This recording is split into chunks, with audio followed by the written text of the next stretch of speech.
The Office of the Special Prosecutor in its half-yearly statutory report ending 31st December 2022 announced that it has commenced investigations into allegations of an attempt by an unnamed wealthy businessman to bribe some members of the majority caucus in Parliament to rescind their demand for the dismissal of the Finance Minister, Ken Ofori-Atta. The OSP said it has triggered a liaison with the Office of the Speaker of Parliament, Alban Babin, in this regard. It is recalled that the Majority Leader, Osei Mensah-Bonsu, alleged that an unnamed wealthy businessman had attempted to bribe the New Patriotic Party lawmakers who were demanding dismissal of the Finance Minister to change their minds.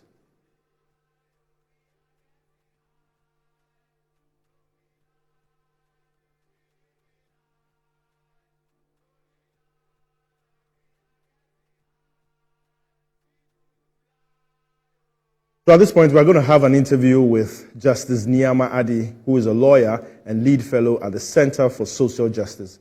He joins me on Zoom now. Happy New Year, sir. Many happy returns. Good to see you. Good to see you too. Long time. We haven't spoken on Zoom in quite a while. Yeah, that's it. Good to see you. Good to see you. So let's get straight to the point. There's this argument that the special prosecutor may be limited by the Constitution, knowing that the happenings involved members of Parliament. What is your legal opinion on this matter? I mean, the argument is very basic, simple, and straight to the point.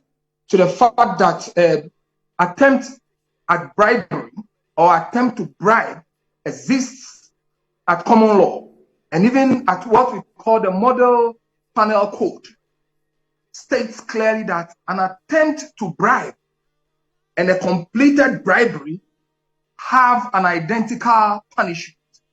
Okay, so if it is very clear that an attempt to bribe, and it is a criminal offense, how can anybody say that something that constitutes a crime, which has basis in law, can be, I mean, a difficult thing, or can say that it may be a difficulty for investigation?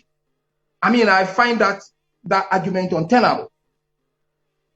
Right, but does the special prosecutor have the right to invite MPs over the attempt to bribe? Yes, I mean, nobody's above crime. And therefore, if you look at the work of the special prosecutor, which is to investigate and prosecute public officials in government, then you cannot say that if public officials, I mean, member of parliament, I mean, and these are no mean people. This is something that borders on the democracy that we practice as a country. If the majority leader have stood in parliament and made a categorical statement that a businessman is alleged or has attempted to bribe them, which is a clear case in law, then I don't see how anybody can say that such investigation cannot be gone into. Then we might as well say that the reason for which Mr. Dubois was asked to set aside is also untenable, because that was equally an investigation. That was equally, an allegation that was made against him. Right. Okay. Yeah. Yes, and his is equally a crime, which is solicitation of a bribe. And the law says clearly that even if the bribe does not manifest in a valuable gift, the fact that you have solicited a bribe in order to influence something constitutes a crime. And in same vein, an attempted bribery has the same coloration of a complete bribery, and their punishment is identical. I mean, this is straight to the point.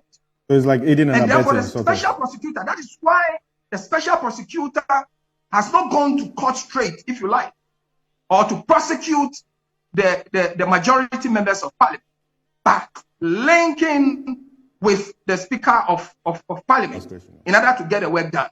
So he's going through the right protocols. And I think that for a country that wants to cherish its democracy, must make sure that these things is pushed to the latter. Right, but are we ever going to find this businessman? We should find him because the majority speaker made the allegation.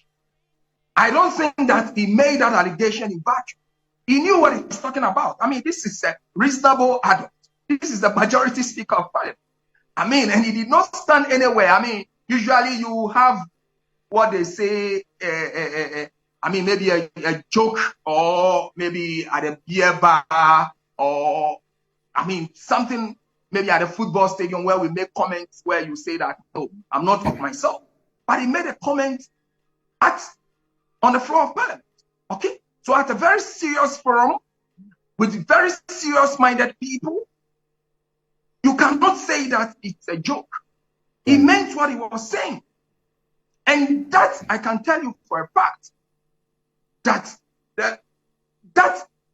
was pushed by the majority. I mean, the 98 members of parliament who were calling for honorable minister to go, just made a U-turn. And you ask that what would have caused that? Right. Thank you so much. Okay. So yes, the majority speaker made a categorical statement, and therefore he must be made to produce that person. Right. If we want to be seen as very honest people who wants to push our democracy to where we want it to be. And for me, let me end by saying that, look, the president ought to take this very serious, because, I mean, this is our president who wants to say that, I mean, it does not involve in corruption. But if you read the report, we've just taken one item of it, but if you read the report, there are categorical statements that has been made against his government and his ministers. All right, thank you so much. I've mentioned Edubai earlier on. Akonta is there, many others are there. So he should do it. We should put it at the doorstep of the president. Right, thank you so much. And get him to say that, look, this borders on your government, and therefore do something about it. Okay. Thank you so much, and God bless you for your legal input. And I'm sure we'll talk again next week on other matters.